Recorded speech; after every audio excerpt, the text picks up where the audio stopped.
Parents abandoned me to have their separate happy families. Now they want me back, but I hate them.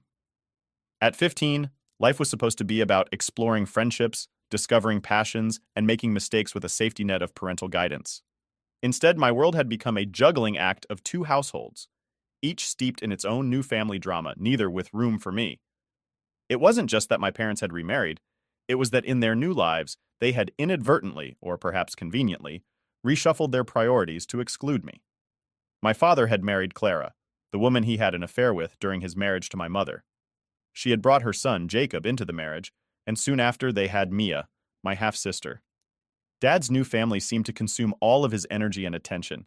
I had hoped to be a big sister that Mia could look up to, and maybe even a friend to Jacob. But at every turn, I was reminded subtly, yet unmistakably, that I was an outsider. The pictures on the mantels, the family calendars marked with their activities. None included me unless it was a reminder for my weekend visits, which they seemed to dread. During these visits, I often felt more like a guest than a daughter. Conversations at the dinner table flowed around me, about schools I didn't attend and people I didn't know. When I tried to contribute, sharing stories of my own experiences, I was often met with distracted nods or polite smiles before the focus shifted back to Clara's children and their lives. It was as though I was a mild inconvenience, disrupting the well-oiled routine of their household. My mother's house wasn't much better. She had remarried Mark, a man who had always been kind to me but distant, as if he were unsure of his role in my life. Together, they had Emily, and it became painfully clear that she was the center of their world. My visits there were marked by a palpable sense of displacement. Toys and baby gear filled the living room. Spaces that used to be mine for homework or watching TV now catered to toddler needs. I tried to engage, to be the helpful older sister, but most times, I just ended up feeling more in the way than useful. What about going to the park this weekend? I once suggested, hoping for some family bonding time. We actually planned a picnic with Emily's playgroup this Saturday, my mother replied, her voice tinged with apology that didn't quite reach her eyes. But we'll try to do something together soon, okay? Soon never seemed to come, and promises like these often evaporated into thin air, lost amid diaper changes and playdates that didn't include me. My room at her house, once a sanctuary filled with my posters and books, had slowly turned into a storage space for Emily's things as she outgrew them. Feeling increasingly alienated, I spent more and more time alone, retreating into books and writing journals. I wrote stories where I was the hero, the cherished daughter, or the adventurer on epic quests, anything that took me away from the reality of my situation. These writings became my escape, a way to live 1,000 lives in worlds where I mattered. As summer approached, I looked forward to spending time at my grandparents' house. Grandma always had a way of making me feel loved and seen. She'd listen to my stories, teach me recipes, and talk to me about her own life with a genuineness that was sorely missing in my interactions with my parents. But even that refuge was tainted when my father announced they were planning a 2-week vacation to Europe. Just him, Clara, Jacob, and Mia. The trip fell during my scheduled time with them. When I asked if I was going too, my father hesitated, his eyes darting away before meeting mine. "We thought you'd enjoy some time at your grandparents'. We'll call every day, and we'll plan something special when we get back," he promised, though the hollow in his words echoed in my chest. They did go to Europe, and the daily calls were brief check-ins, often filled with the noise of their excitement and adventures. I tried to be happy for Mia, who chirped endlessly about castles and gelato, but each call felt like a blade twisting deeper into the wound of exclusion. My mother, on the other hand, was overwhelmed with her work, and Emily. Calls to her were equally sporadic and rushed. "Mom, can we talk? I'm feeling really left out," I tried once, hoping to bridge the gap. "Oh, honey, it's just a busy time right now. Emily's teething, and you know how that goes. We'll talk soon, I promise. Love you." The promises became as empty as the looks of sympathy from friends who noticed my growing withdrawal and sadness. "It's like they don't really see me anymore," I confided in my best friend Sarah one evening at her house, where her parents laughed and cooked together in the kitchen, a stark contrast to my own life. Sarah hugged me tightly, her words a soft whisper. "You deserve better, you know. You're worth more than being an afterthought." It was during one particularly lonely night at my grandparents' house that summer when the full weight of my situation settled on my shoulders. I realized that if I continued to wait for my parents to notice me, to value me as more than an obligation, I might wait forever. Fueled by a mix of hurt and determination, I made a decision that would change the course of my life. I wasn't going to be a secondary character in anyone's story, not even my own. I packed a bag, wrote a note to my grandparents, and took the first bus to Aunt Lucy's house, seeking the acceptance and love I was starved of, a place where I could be primary, seen, and valued. What awaited me there was the beginning of a new chapter, one where I would no longer be overshadowed or overlooked, but instead, where I could start to heal and grow into the person I was meant to be. The bus ride to Aunt Lucy's was the longest 2 hours of my life, every mile stretching out as I wrestled with a mix of fear, relief, and uncertainty. I stared out the window, watching the landscape blur, my thoughts racing as fast as the scenery passed. The decision to leave hadn't been easy, but the stifling feeling of being an afterthought in my parents' lives had grown unbearable. I needed a change, a place where I could be seen as more than just a complication in someone else's family portrait. Aunt Lucy lived in a small town that always felt a world away from the city's chaos where my parents resided. Her home was a cozy two-story house surrounded by a well-tended garden that bloomed with colors most of the year. The familiarity of it brought a comforting rush of nostalgia. This was a place of many summer visits, where I had always felt welcome and loved. As I stepped off the bus, the cool air of early evening brushed against my face, carrying the faint scent of jasmine from Aunt Lucy's garden. I dragged my suitcase behind me, its wheels thumping rhythmically against the pavement, a staccato beat to the turmoil inside me. Aunt Lucy was waiting at the door as I approached, her expression a mixture of concern and surprise. She didn't say anything at first, just opened her arms wide. The hug she gave me was tight and warm, a silent reassurance that I had made the right decision. Aunt Lucy. What's going on, honey? Her voice was gentle, inviting me to open up about everything. Me. I can't do it anymore, Aunt Lucy. I just feel invisible there, like I'm just a guest in their lives, not a daughter. We sat down in her kitchen, a pot of tea between us, as I poured out everything, the neglect, the loneliness, the feeling of being perpetually out of place. Aunt Lucy listened, her brows knitting together in concern with every word I said. Aunt Lucy. You're not a guest, my dear. You're family, and you always have a home here with me. The decision to stay with Aunt Lucy wasn't made in haste. It was the result of years of accumulated neglect and the cold realization that my parents, absorbed in their new lives, might never see me as more than an obligation. As we talked, Aunt Lucy didn't just offer me a room. She offered me a chance to reset my life on my own terms. Me. Can I stay here? At least for a while? Aunt Lucy. Of course, you can stay as long as you need. We'll figure out the details later. The next few days were a whirlwind of activity. Aunt Lucy helped me enroll in the local high school, and we visited the town hall to formalize my living situation with her. Despite the chaos, there was a growing sense of stability and support that I hadn't felt in years. But the true test came when it was time to confront my parents about my decision. Aunt Lucy stood by me as I called them, her presence a calming force. Dad, what's this about you staying with Lucy? Is this some kind of teenage rebellion? His voice was a mix of confusion and irritation. It stung, but I was prepared. Me. It's not rebellion, Dad. It's survival. I don't feel like part of your family anymore. I need a change. The conversation was difficult, filled with pauses and strained justifications. My mother cried, and my father argued, but I held firm, bolstered by Aunt Lucy's quiet strength beside me. Mom, but we're your parents. We love you. You can't just decide to live somewhere else. Me. I can, and I have. I need to be somewhere I feel wanted and valued. The call ended with a heavy silence, a clear divide between my old life and the new path I was forging. In the days that followed, the reality of my decision settled in. I was officially living with Aunt Lucy, attending a new school, and slowly rebuilding my sense of self-worth. School was a fresh start. I made friends who knew nothing of my family drama, who accepted me for who I was, not who my parents were. My grades improved as I found myself able to concentrate without the constant emotional turmoil that had clouded my mind before. Aunt Lucy encouraged my writing, pushing me to submit stories to local competitions and magazines. With each published piece, my confidence grew. Writing became more than a hobby.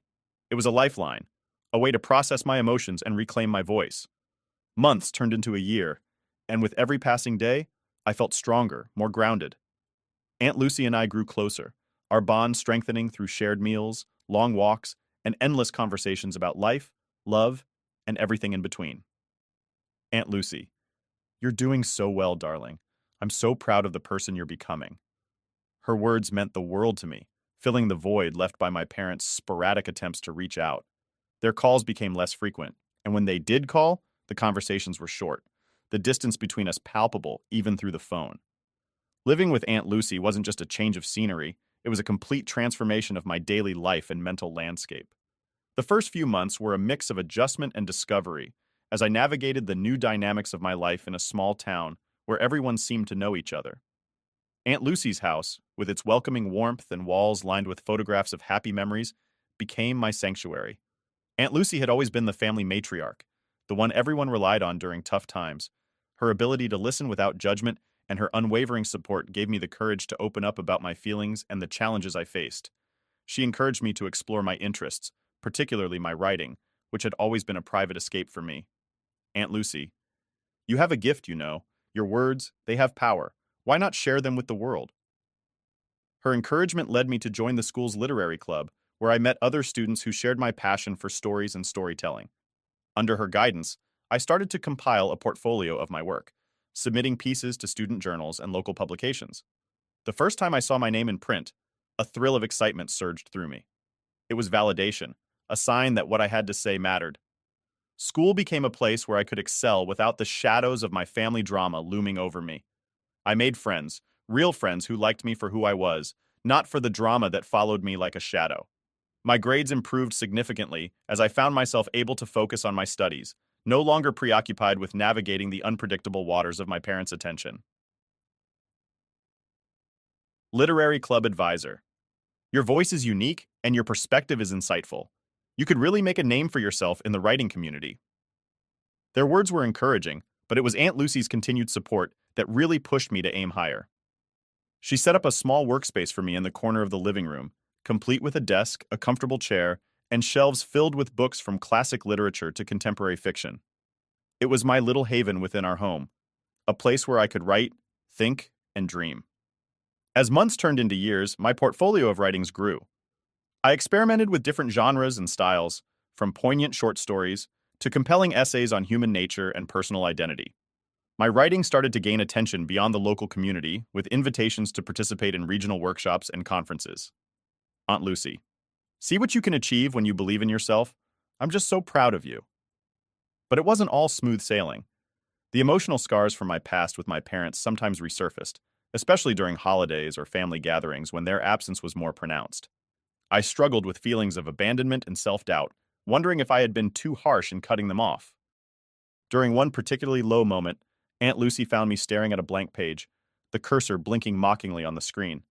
Aunt Lucy, what's wrong, dear? Me. Sometimes I wonder if I made the right choice.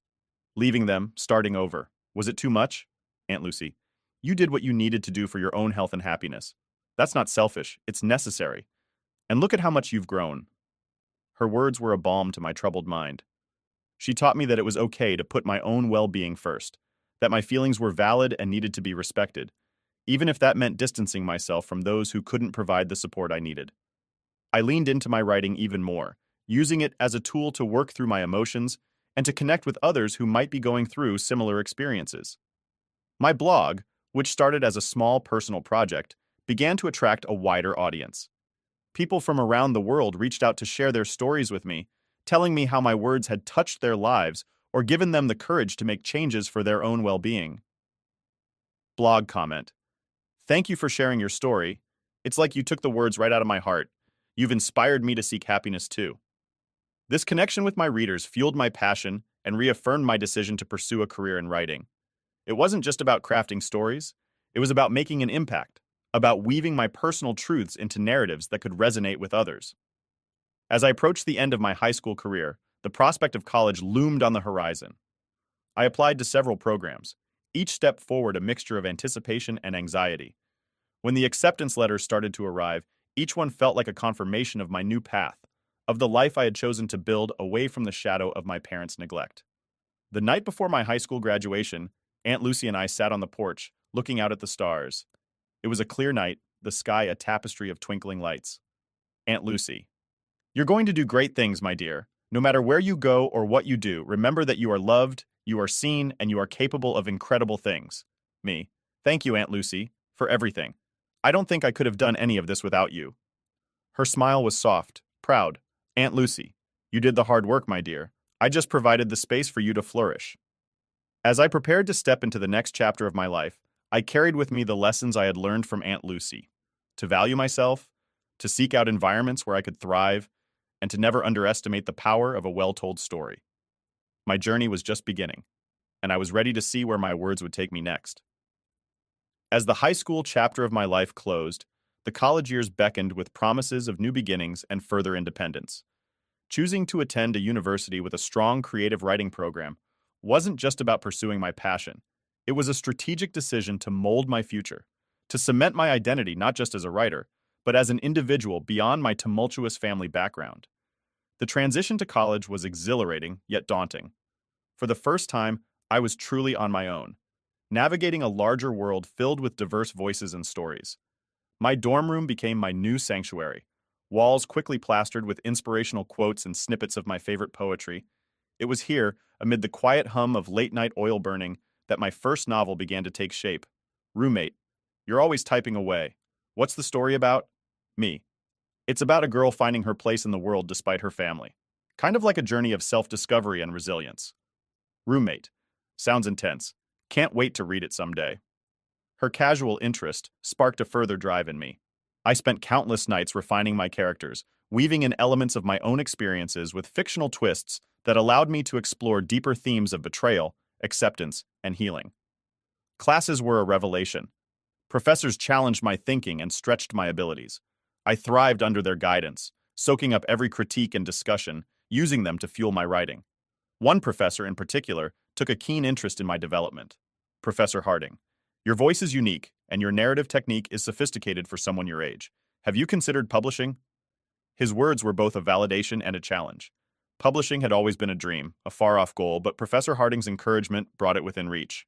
Me, I think about it a lot, but it feels so daunting. How do I even begin?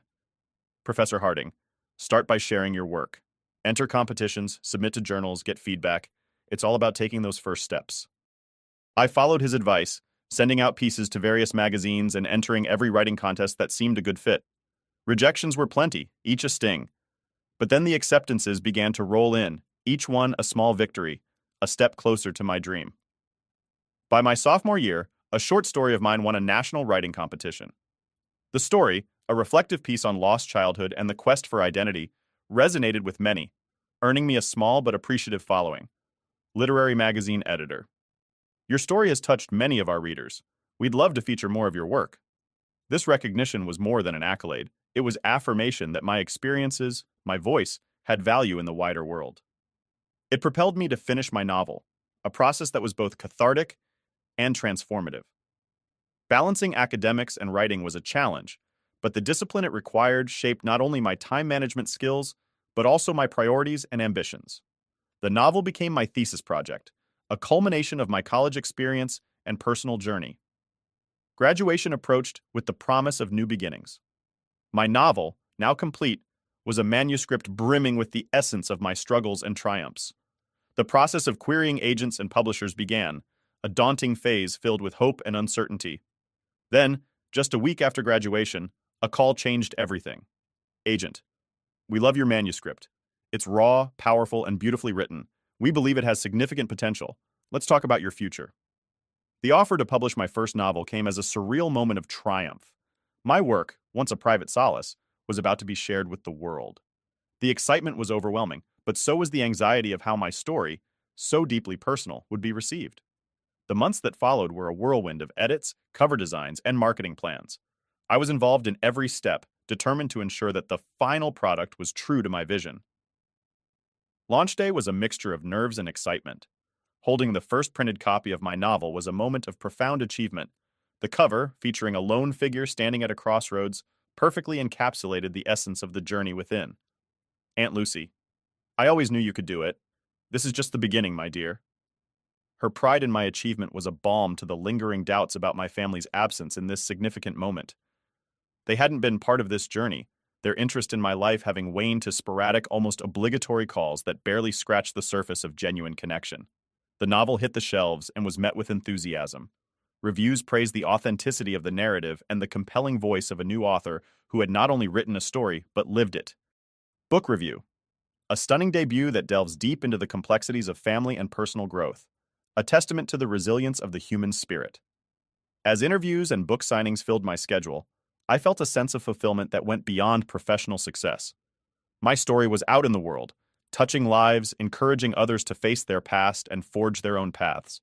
This chapter of my life, my rise as a writer, was not just about overcoming the neglect and invisibility I had felt as a child. It was about reclaiming my narrative, proving that out of neglect could come strength, and from invisibility, a spotlight that shone on my own terms. My journey was a testament to the power of perseverance, the importance of supportive relationships, and the transformative impact of owning one's story. As my career began to blossom, I looked forward to the next chapters, ready to explore new stories, new challenges, and new opportunities to make an impact. As my first book found its audience and carved out a space in the literary world, my life underwent a transformation.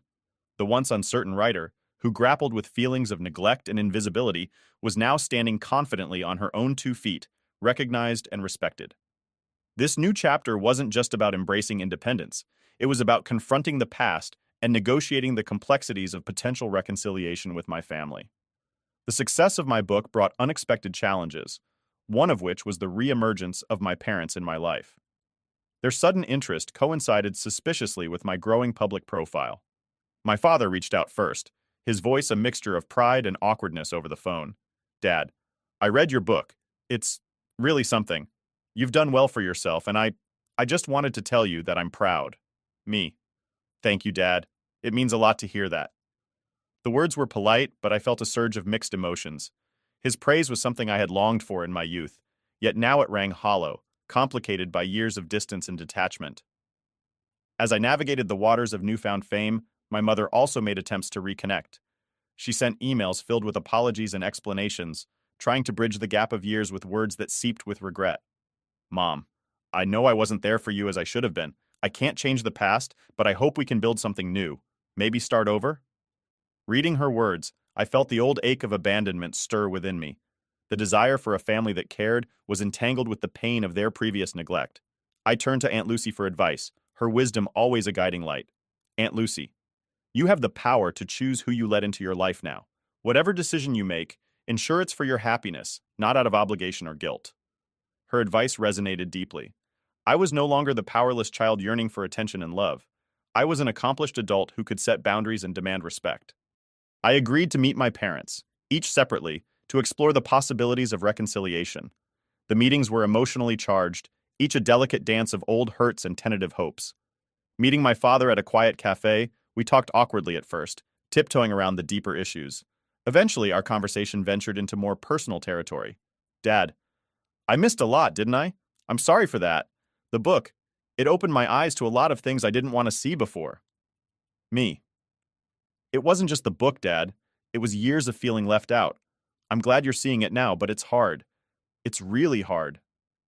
The conversation was a start, a small step towards understanding, if not yet forgiveness. With my mother, the encounter was similarly fraught with a history of emotional neglect that couldn't be undone in a single meeting. "Mom, I should have fought harder for you, for our relationship. I let too many things get in the way. Can we try to make it right?" Me. "Maybe, Mom, but it's going to take time. I can't just forget the past."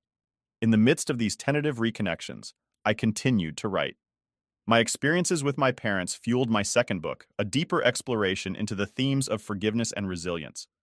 Writing became my therapy, my way of processing complex feelings and evolving from them. As my professional life flourished, I found solace and joy in new relationships and continued support from friends and readers who connected with my journey. Book signings and literary festivals not only bolstered my career, but also reinforced my sense of community and belonging in the literary world. One particular event stood out, a panel discussion on family dynamics in literature, where I shared the stage with other authors who had explored similar themes. Panel moderator: "Your books touch heavily on family and forgiveness. What drives you to write about these themes?" Me. "It's personal. My writing is a reflection of my life's complexities, the struggles with family, the journey towards self-discovery, and the ongoing process of defining what forgiveness means to me." The audience's response was overwhelmingly positive, with many expressing how my stories had given them the courage to face their own familial challenges. Independence wasn't just about living apart from my parents or succeeding on my own. It was about owning my story, controlling how I let it define me, and choosing how and with whom I shared my life. The year rolled on, and with it, My relationships with my parents slowly, tentatively, began to mend. There were setbacks, moments when old wounds reopened and the distance seemed too great to bridge. But there were also moments of genuine connection, phone calls that didn't feel obligatory, visits that didn't end in tears. Dad, I'm learning, about you, about myself. It's not easy, but I want to try. Me, that means a lot, Dad. Let's keep trying. Reconciliation was not a swift process, nor was it linear. It required patience, understanding, and a willingness to confront uncomfortable truths about ourselves and each other. As I penned the final chapters of my second book, I reflected on the growth and changes the past years had brought. My narrative had expanded beyond my own story to touch the lives of others, and in doing so, it had changed me. Independence and reconciliation. These themes intertwined in my life as I continued to write, to heal, and to hope. Each word I wrote was a testament to my journey, a declaration that, despite the past, the future was mine to write. In the burgeoning light of my career and evolving personal life, I looked forward to the unfolding chapters, knowing that whatever they held, I was now the author of my own story, free to craft its path with wisdom, courage, and an open heart. Edit. Because people think I just made it up, and I am a moody teen. You know when you are at a friend's house where their parents don't particularly like you, and you feel tense all the time, and you feel like you shouldn't be there. That was the feeling I constantly had at their houses. I know that my stepfather doesn't like me that much. My parents would both fight about who keeps me longer, but not in the sense I want to have her longer. But I took her last weekend. It's your turn. Also planning fun activities for the day after I leave, my father and his wife would often schedule visits to the parks or bigger trips, specifically to the weeks my mother had me and my mother and her husband would leave me alone at home so they could go out with the baby. Every chance they got, they would ship me off to grandma's or my aunt's place with some excuse and then do family stuff. Also, when you went through the houses, there were barely any pictures of me. They had big portraits of my siblings and them together, but almost none of mine. They shipped me off to my grandma's and grandpa's for a whole summer and only called twice. When there are family functions, I am often excluded. Like my dad had a family barbecue and didn't invite me. They forgot my birthday on more than one occasion, and when they remembered, they got me a $10 Starbucks gift card, even when they know I don't like Starbucks. So no, they never straight up said it, but they didn't hide it either.